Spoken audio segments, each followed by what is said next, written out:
Хайде с мен на подготовката за триатлона в Гърция на 28 септември. Часът е 6, а днешната първа тренировка е плуване.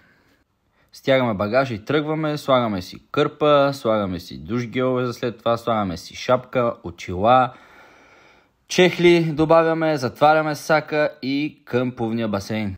Докато излизам от къщи, срещам моята най-голяма мотивация – динята.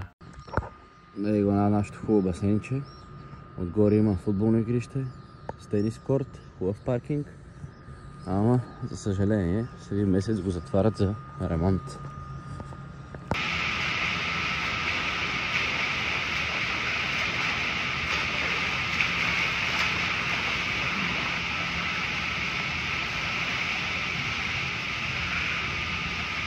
Първи 300 метра. За сега сме окей. Ще видим как ще продължим натам.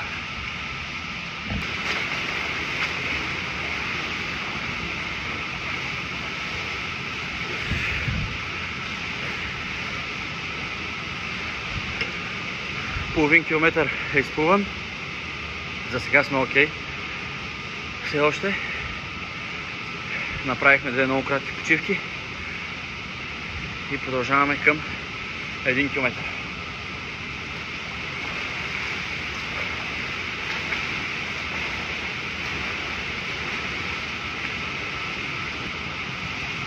Тръгваме за последни две дължини и сме готови.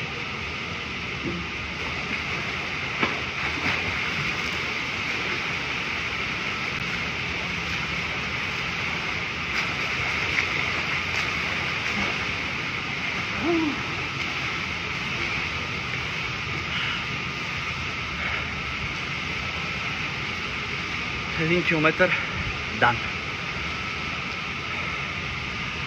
Окей сме. Тръгваме си от басейна удовлетворени. 1 километър за 40 минути, без никакъв зор, с две леки почивки.